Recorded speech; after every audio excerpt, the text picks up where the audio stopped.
Another week is here, guys, and we're bringing you your favorite entertainment podcast. This is Shiowbiz University, and the voice you're hearing right now is that of King Kweku Mensah. This is episode 7. We are gradually shaking tables and doing what the industry gatekeepers are scared to do. Episode 6. We continue on part 2 of Ghana's missing identity when it comes to high life. And the conversation is interesting. Today, we planned on speaking about Grammy's introduction, or the introduction of Best African Music Performance in the Grammys for 2023. But that conversation had to be postponed to episode 8 because on Sunday leading to Monday, actress Yvonne Nelson released a memoir titled I Am Not Yvonne Nelson, and the kind of buzz around the book, we had to just discuss it on Shiowbiz University. Yes, we give what the people want, and we also discuss industry matters. So the people are calling for a special episode on Yvonne Nelson's book, I Am Not Yvonne Nelson. Wait, if she's not Yvonne Nelson, then I'm saying Yvonne Nelson's book. Am I not mistaken? So on Yvonne's book, I Am Not Yvonne Nelson, yes. So guys, that's what we'll be discussing on episode 7 of Shiowbiz University. So we had a Twitter space on Monday, and over 2,600 Ghanaians had a lot to say about Yvonne's book. Let's bring you excerpts of that conversation. I've been thinking about this Yvonne book on different angles. Especially the page and chapter that went viral involving Sarkodie. So imagine it is Judgment Day. Christians have this story that when it's Judgment Day, your sins will be on display, and you'll be judged according to what you did on earth. So just imagine this, yeah. Your sins are on display, and I happen to be in your sin. So let me take Ceci for an example. Ceci and I had something to do which is a sin, and I have repented. Now I'm a prophet of God. So when it's time for Judgment Day, I'm thinking about this. When God is playing Ceci's sin, will I still feature in Ceci's sin when we used to do that? Or because I have repented, they will not play that part? Or would they cut me out of, I don't understand. So question is, if I sinned with you, but I repented before Judgment Day, but you died in your sin, will I still be captured in your sin when it's being displayed? That is the scenario right now when it comes to Yvonne's book, because Yvonne captured scenes or excerpts of her life which involved other people, and now those people are being dragged on social media. Right, guys, thank you so much once again for joining our Twitter space. I'm sure you heard the news. Yesterday, our sister, actress, entrepreneur Yvonne Nelson launched her book, I Am Not Yvonne Nelson. And excerpts of the book went viral this morning. The excerpt being chapter 8, where she spoke about her story or her encounter with abortion and mentioned some names. But the 26 chapter book, the 26 chapter book spoke a lot outside abortion alone. It talks about the whole story of, did I say 26? Make it 24. So it's a 24 chapter book, I beg to say. It talks about the whole life of Yvonne Nelson, everything. But the chapter 8 sort of has sparked the conversation on Twitter because it has a very big personality's name mentioned in there. Let me read an excerpt Manasseh Azuri wrote. He wrote the foreword for this book. So the last paragraph for the foreword reads, this is a book that is bound to ruffle feathers and ignite wild debates. And it is true too. It has started that on social media. You guys are aware. But those who read it objectively and without judgmental binoculars will see the story of a young woman, fallible like other mortals like you and I listening to the spaces right now, who is determined to leave a mark despite internal and external forces that have erected high hurdles in her way. So today what we are talking about is Yvonne Nelson's book, I Am Not Yvonne Nelson. The title of the book has an answer in the book. So there is an excerpt, or there is a chapter dedicated to why she titled the book, I Am Not Yvonne Nelson. We've known, or for by far, all those who follow the Ghana movie industry or the Ghana entertainment space have known Yvonne Nelson to be called Yvonne Nelson.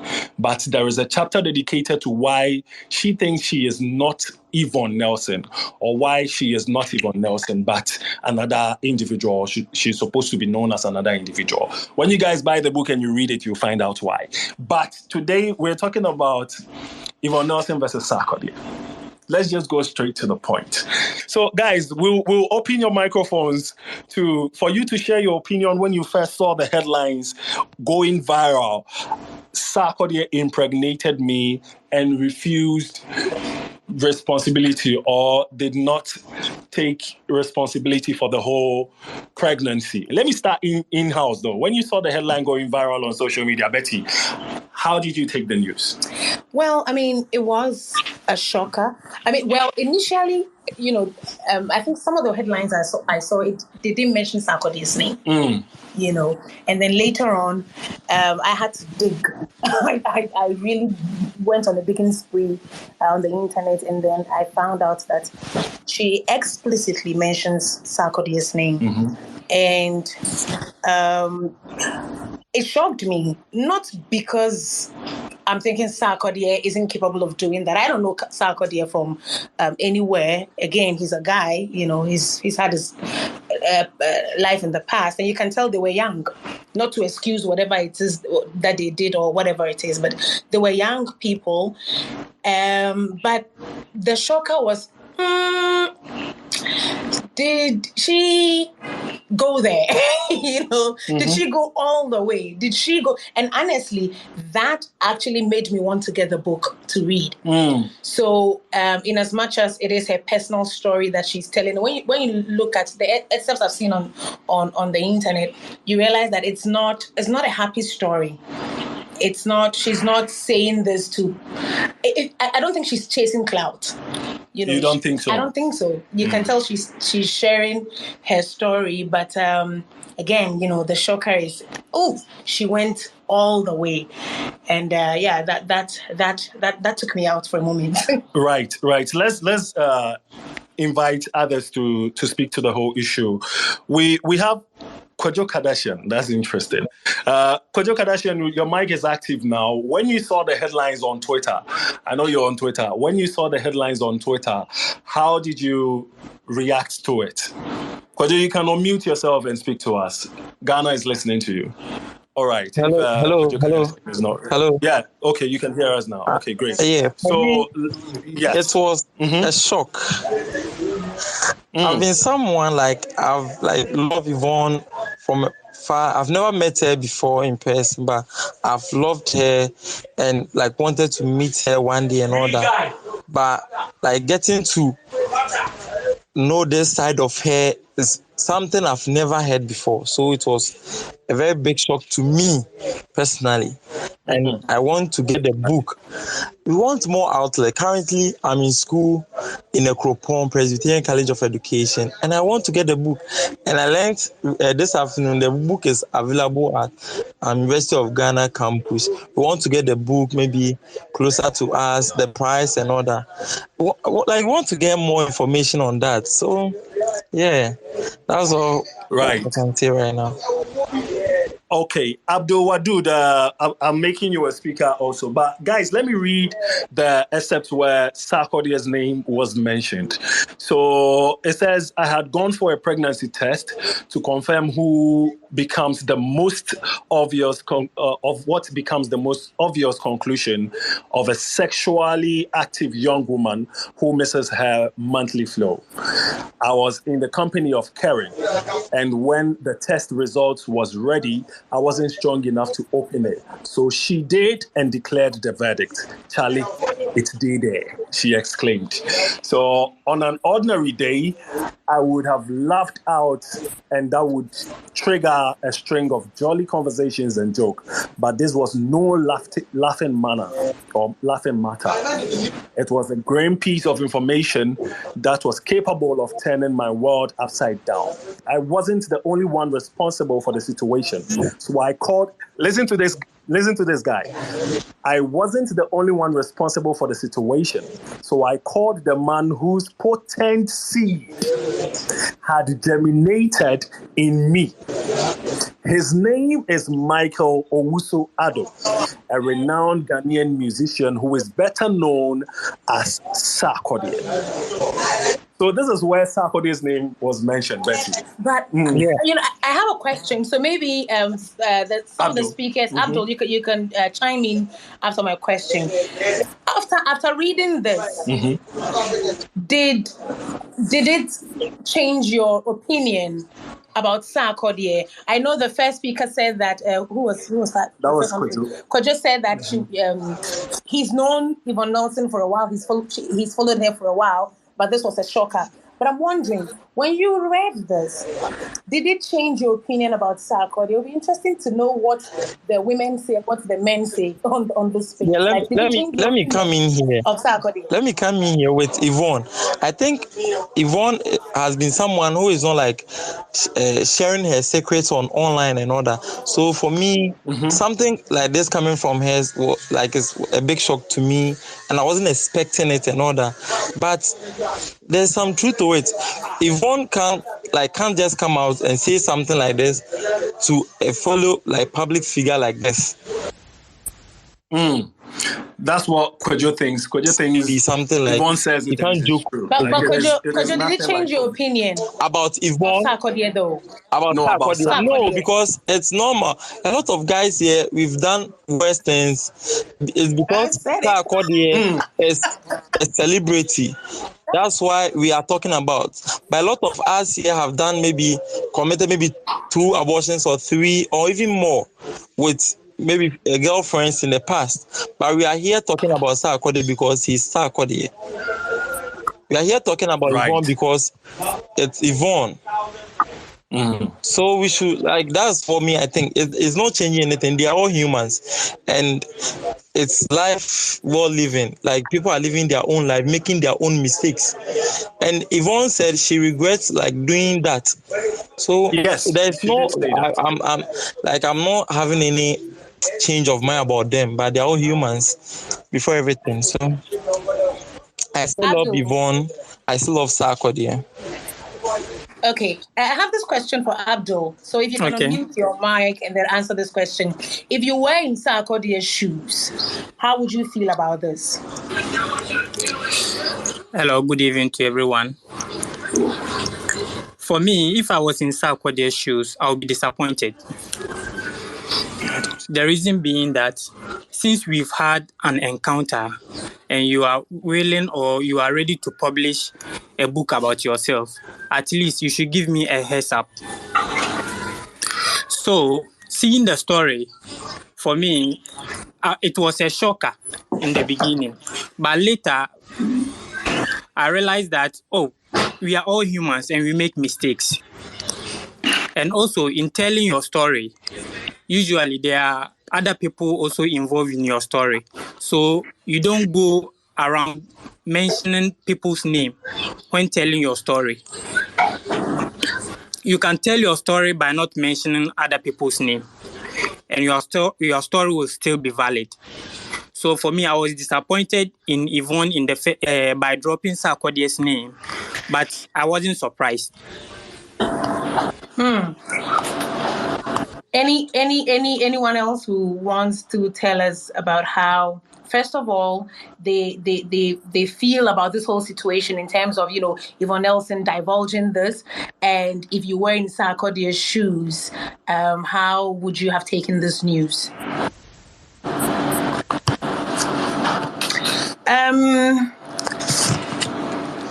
So Elton is a speaker. Elton, can you unmute your microphone and share your opinions with us right now? Elton. Yeah. I wanted to come in. Is that okay? Can I come in? Elton, we are listening to you. Yes. Oh, okay, cool. So for me, I think this is interesting for the industry because for some time now, the movie industry has not been quite, active like that. So it's a good story to pick up. Yvonne is doing well. He has bought a book, Am Not Yvonne Nelson, blah, blah, blah, blah, blah, blah. He has mentioned names. However, this thing happened in 2010. You've been able to keep quiet, and then you feel that now probably you are where you want to be, and then you want people to know about what you have gone through. I don't know the kind of motivation that drove her to write that, but you have mentioned people's name. How concerned are you about their situation at the moment? We all make mistakes. We all learn from our mistakes. However, if we are going to talk about sensitive things like that, I think that other parties who are involved should be, like you should give them heads up. This is what is happening. Okay. What will happen if, like, the story would have still be the same if Sarkodie's name was not mentioned? It would have You still think be the same. You get it? The abortion factor would have still be there. So probably you're up to something. For you to come out, mention the guy's full name, and even Charlie, you're up to something. Besides, we have known Yvonne Nelson rolling with John Jamin, Nyanya, and a whole lot of people. Elton, yeah. have you read the book? I haven't. I am going to get a copy. Okay, so you should get a copy of the book, and you realize, or when you get a copy of the book, you realize that Yvonne Nelson detailed everything about her life. So the part about the abortion, she's telling her story, and she feels when she mentions the people she has had something like this done something like this with would help. I don't think it's a matter of it helping or otherwise. She's telling her story. Yes, someone will say to heal. So she's doing that to heal. She can't help that it was Sarkodie she dated. It was Sarkodie, and don't forget at that time she says that Sarkodie 10 years ago, Sarkodie was Sarkodie. Yeah, no, not really. 10 years ago. Sarkodie was now Sark. Okay, Sarkodie was spreading. Okay. Coming up to be Sarkodie. Sarkodie was Sark, coming up to be Sarkodie. But for me, I think that maybe we can, let me hold a little brief for Yvonne. She was telling her story. I'm sure if it was King who had that relationship with Yvonne, King's name would have come in. She can't help that it was Sarkodie. So I really don't think, and like King said, she detailed a lot about her life. Talks about, I think there is a whole chapter dedicated to Inyanya. There's a whole chapter dedicated to Nigerian and their powerful men. Yes, and she even talks about her relationship with her mother. Concerning her father. The issue surrounding that. So it was her story to tell, and she just couldn't help the fact that it was Sarkodie that was involved. So if I don't know, I'm just holding brief for her. That's just what I'm saying. So we're trying to get our lawyers on the Twitter space, so we talk about the legal side, because Elton, you mentioned that wasn't necessary for Yvonne to mention Sarkodie's name in her book, or did she ask permission? We cannot confirm if Yvonne indeed asked Sarkodie permission to do that. And even if she did, there is a school of thought on Twitter that is saying that Sarkodie is a married man now. I mean, what happened 13 years ago in 2010 should stay in 2010. Because Sarkodie has 2 kids and a loving wife. Did Yvonne think about the kind of issues is going to crop up in between Tracy and Sarkodie and all that? So there is a whole part of Twitter talking about that, discussing that. Guys, let me remind you that we have over 2,000 people listening to the space right now. Still share the link like half hour. Share the link and let people listen. Share the link. Anyway, Asio, let me invite you to the conversation.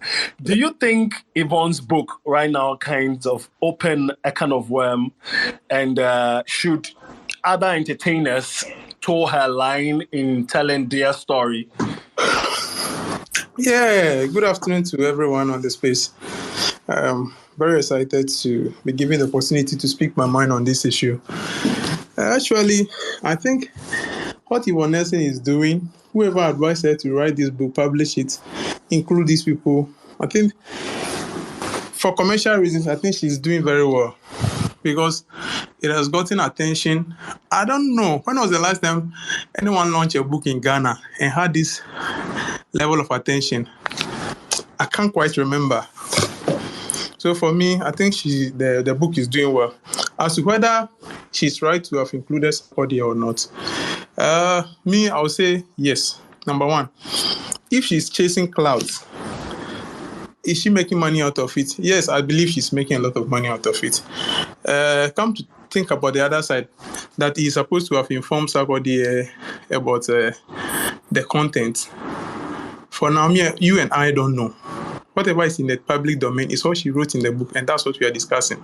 For all you know, she has informed Sarkodie that, I'm going to say this and this about Sarkodie might not agree, but for her, she's telling her story, and her story is incomplete without this particular issue. Let's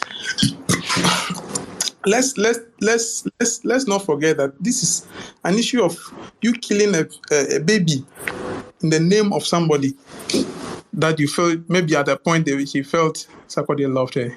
So for me, Sarkodie should rather be apologizing instead of the reverse that we are talking about, that he's not considering Sarkodie as married. Now today Sarkodie is successfully married with 2 kids. Yvonne Nelson is not married. What is Sarkodie doing about that? So stop crying for stop crying for Sarkodie. Let's cry for the lady too.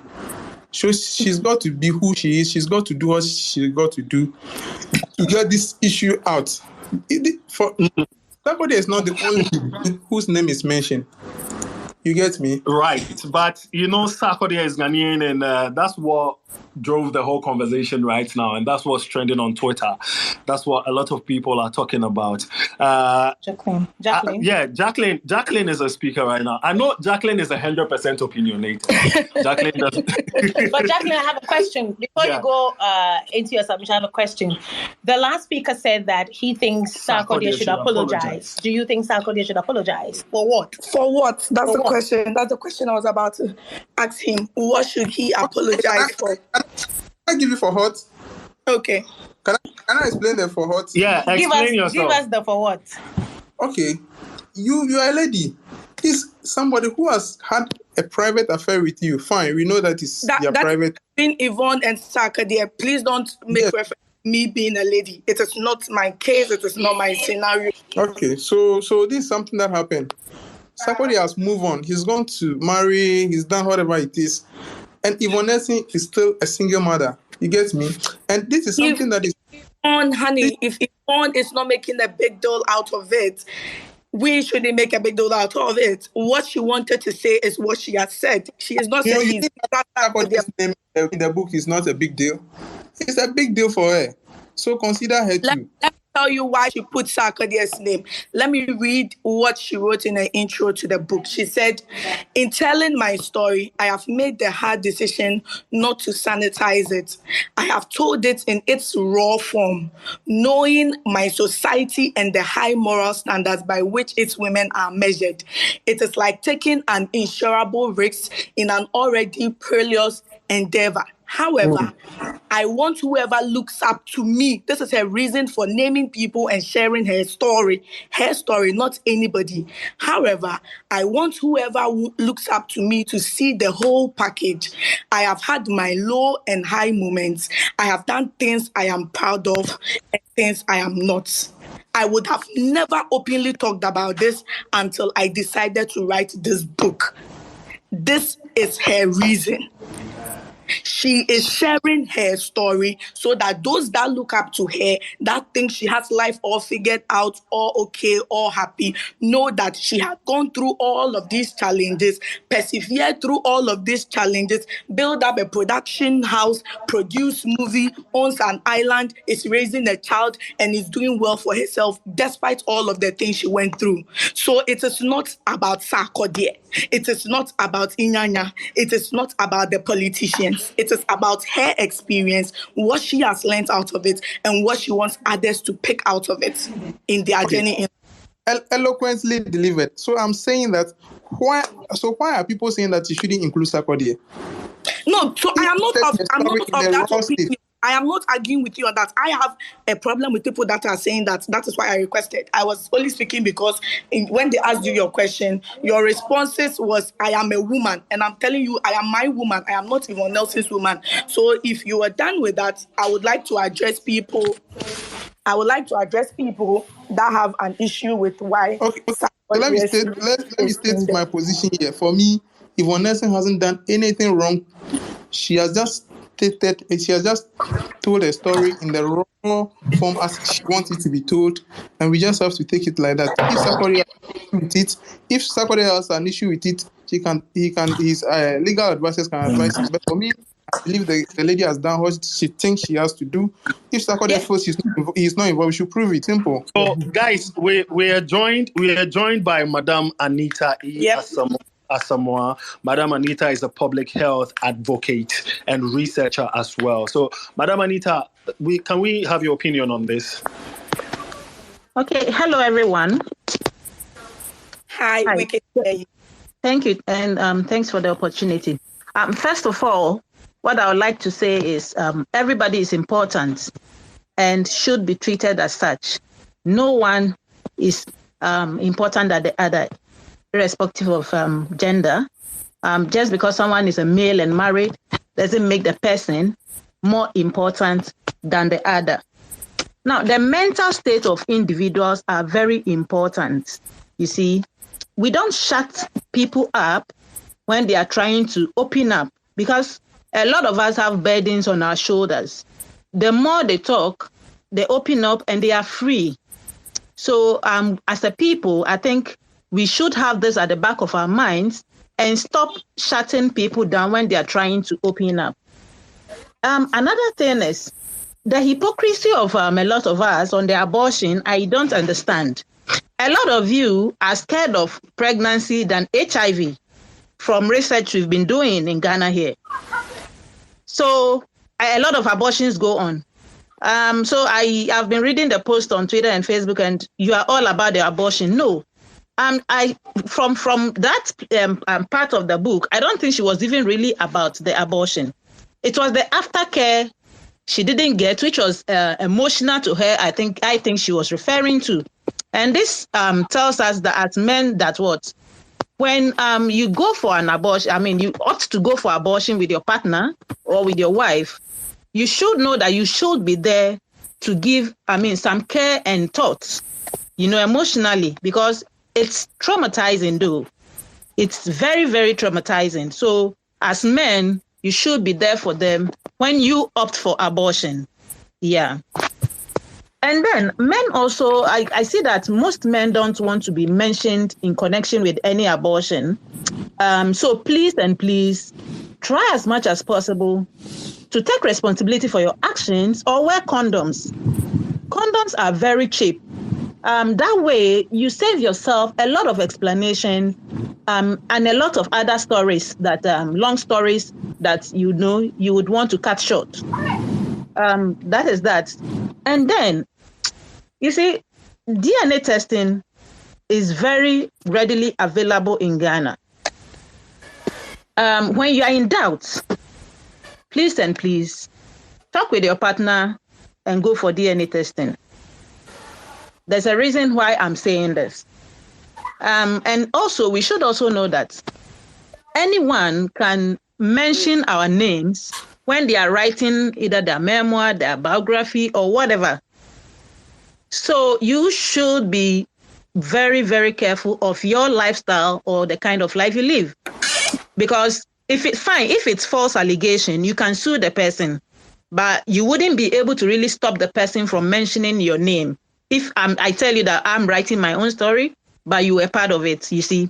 So I think in a nutshell, let's be careful about our lifestyles, the lifestyle we live.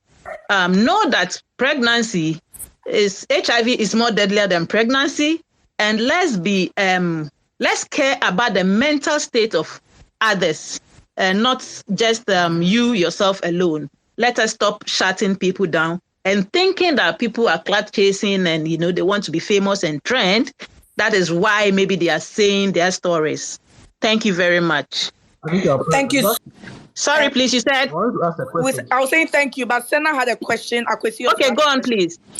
No, I think mine is not really a question. It's just to add on to the part that you mentioned around know that anybody can tell their story. And that is very critical. I was talking to a group exactly. I was talking to a group of boys today, and I was telling them that we are here trolling not really trolling. We are here saying, Sarkodie no force, Sarkodie no force. If people decide to tell their stories that you are involved in, you would want to be buried down into a hole. You would want the earth to swallow you because your stories is just because nobody is telling your stories. But this should also tell you that anybody can wake up and decide to write a memoir. And which is why, again, I'll reiterate, it is really critical to have open and closed conversations about pivotal moments in your life with the people that are involved in it. Because mistakes we'll all make mistakes. But it is how we handle the aftermath of all of that. Yeah, because people think these days, this is more about, let me make it romantic relationships, but I'm going to add just every other relation, even in the office. People think they can eat their cake and have it. They want to do this and they don't know that there are consequences ahead.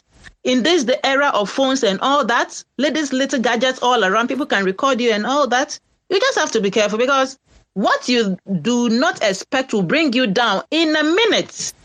All your life you've toiled for, a little 1 minute video can bring you down, or a write-up can go viral and it will bring you down. All what you've toiled for in years. So I think I will end it here. Thank you. Right, so that is what you heard. You heard a lot of Ghanaians speaking their mind on Yvonne Nelson's book, I Am Not Yvonne Nelson. Ceci is here to bring us 3 headlines in the world of entertainment. So guys, in case you missed out, Yvonne Nelson held a book signing on Wednesday at the Silverbird Cinema, and Shiowbiz University, we went along, or I say Ceci went in the name of Shiowbiz University, went to interact with Yvonne Nelson and other Ghanaians who bought the book and brought it over for a signing. So to give us an account of what happened at the Silverbird Cinema on Wednesday, Ceci is here. Ceci, what's up? Yeah, I'm doing well. How are you too? Yeah, I'm doing fine as well. So you were at the book signing. Yes. So run us through what happened there, what you saw, everything. Yes. So on Wednesday, when I went to the Silverbird Cinema, a lot of young people, I was so surprised, a lot of young people actually saw someone buying 15 books at a go. And then Yvonne... 15 books? Yes, 15 books. And Yvonne signing everything. Is it a lady or a gentleman? A lady. She the go share give all the excess. Probably. Maybe I'll mention your name in my book. Exactly. So maybe she's sharing it to them and maybe she's going to write a book too. Let me talk about another one whereby Giovanni actually had an interaction with Yvonne Nelson. When Giovanni asked her a lot of questions, she said she's not going to grant any interview, but she said she is very happy everyone is reading the book. And thank you for listening to Shiowbiz University. The hashtag is Shiowbiz Uni. Thank you so much, Ceci, for bringing us the 3 headlines anyway. So we summed up the whole 3 headlines into one, which is the book signing of Yvonne Nelson's book, I Am Not Yvonne Nelson. Your Mind Day segment is next. The worldly people, that's why I said Lucifer. We are with the guy. Something is wrong with you. So last weekend, on episode 6, we read a story of a distressed lady who was seeking advice for her bigger sister. And I asked you guys to use the hashtag ShowbizUni, share your opinion on it. So let's hop on Twitter and read some of the opinions. Mr. Wise at Mr. Wise 61554326, is that your telephone number or something? Says, since the government has disappointed us, she should maybe make sacrifice for survival's sake. Since the government has disappointed us, she should maybe make sacrifice for survival's sake. Let's hop on to Instagram real quick and read a couple of comments there. Kobe Klang says, this is one of the things that others will call use what you have to get what you want, but believe whatever you trade for something should be the same thing to keep it. I agree, Kobe. You don't buy a car and expect someone to service it for you. This girl should be ready to offer her body always to keep her job, because the boss is always going to come back for more. Kobe Clank, you said it right. If you try something or if you start something, you should be ready to go all out with it to the end. So Kobe Clank had that to say. Ike Gaming 0412 says, assuming the manager, his daughter, was the one someone else want to take advantage of, will he agree? That's a big question. We all know the unemployment rate in this country, but she should not accept the offer. Ike has this advice for you, lady. I know you're listening, or you've been listening to episode 7 for your advice, so that's what Ike Gaming had to say. Adongo Susanna, finally a lady. Adongo Susanna says, this is a multi-million-dollar question. Why? Something happened to you like that before, Adongo? Share it too. Anyway, since she has the ability to differentiate between right and wrong, she should be able to make the right decision. Adongo, I want to hear your story. Use the hashtag ShowbizUni and share your story. It seems you have a lot to say, but you don't want to type it on social media. Send it. I'll keep your identity secret. So now, guys, let's move to the question or the letter we received or the message we received for episode 7. I feel like my friend is only wishes bad things for me. You want to say that you feel your friend only wishes bad things for you. Okay. He is from a rich family but has his own money, and I am not that rich, but I'm okay. Last Friday, I needed just 2K. You call 2K just? Okay. I needed just 2K to top up my money to seal a business deal, but he said he didn't have, and I lost that deal painfully. Sorry, guy. The next day, which was a Saturday, he invited us out with some few friends, and he spent almost 6K on drinks and food. He even told me that he can book a 5-star hotel for me if I spot any nice slay queen I want for the weekend. He just debore me. You can't lend me just 2K for business, but you can spend 6K on drinks and also book a hotel for me. What kind of friend is this? So this is a letter. Let me read again. I feel my friend only wishes bad thing for me. He is from a rich family but has his own money, and I am also not that rich, but I am okay. Last Friday, I needed just 2K to top up my money to seal a business deal, but he said he didn't have, and I lost that deal painfully. The next day, which was a Saturday, he invited us out with some few friends, and he spent almost 6K on drinks and food. He even told me that he can book a 5-star hotel for me if I spot any nice slay queen I want for the weekend. He just debore me. You can't lend me just 2K for business, but you can spend 6K on drinks and also book a hotel for me. What kind of friend is this? This is what a distressed person is sending out. An encounter with someone he calls a friend. So share your opinion with us using the hashtag ShowbizUni and let us know what you think. Share it, and let us know what you think. Weekend Playlist is the next segment up. So on Weekend Playlist today, let's go straight into 10 banging songs you can listen for Saturday and Sunday. B4Bona is back with a song he calls Benze. B4Bona is finally back out of the slumber with a banging song called Benze. Small God featured Monique Law, Westa 22 or Westa 22 from Nigeria, and Joey B on a song, on an amapiano song they call Treasure Island. You should go listen to that as well. Small God featuring Monique Law and Westa 22 and Joey B, Treasure Island. Jupiter and his best friend Shatawale has a new song out. They called New Level Unlock, where Jupiter was bragging about his show he went to do in Jamaica and all that. So New Level Unlock, Jupiter featuring Shatawale. Amrado decided to go hard on it. 7 minutes long rap non-stop called The Hardest. Amrado's new song The Hardest is actually the hardest. 7 solid minutes rapping non-stop. Kevin Boy has a new song out coupled with the music video he titled Vero. Go copy out, go check it out as well. Yao Tog has a new song as well. He featured ROII. I can't mention it, bro. I can't mention it. Yao Tog Obra is also out. Let's go to Nigeria real quick. So 6 songs from Ghana. B4Bona Benze, Small God, Treasure Island featuring Monique Laws, Westa 22 and Joey B. Amrado The Hardest, a 7 minutes long rap. Kevin Boy's Vero and Yao Tog's Obra. Now in Nigeria, Ladipo featured Bella Smurda on Gaiman. Ladipo, Gaiman featuring Bella Smurda. M.I. Abaga, the OGs are coming out with new banging songs. M.I. Abaga has a new song called Plan B out. You should go check it out as well. Ashake has released his sophomore album, a 14-track album titled Work of Art. You should go check out the album as well. It has songs like 230 and Yoga on it, which was released a couple of months ago. So the 14-track album is dope. You should go listen to it. And CK from Nigeria decided to go the romantic way, infusing sax and jazz and all those elements, violin in the song. song or on an album he titles Sad Romance. So CK has a new album out. The title is Sad Romance. You should go check it out as well. It's a very brilliant piece of work. Go check it out. So top 10 songs weekend playlist. Let's run you through it again. Before Bona Benze, Small God, Treasure Island featuring Monique Lords, Wester 22 and Joey B. Jupiter, New Level Unlock featuring Shatta Wale. Amrado, The Hardest, Kevin Boy, Vero, Yautog Obra, Ladipo, Gaiman featuring Bella Schmurder, M.I. Abaga, Plan B, Ashake, Work of Art full album, my 14-track album, and CK's 15-track album titled Sad Romance. So that's what we have for you on today's episode of Shiowbiz University. Make sure you check out this episode and any other episode on Spotify, on Audiomack, on Apple Podcasts, and on Google Podcasts. My name is King Kweku Mensah. Good vibes and positive energy going out to you all.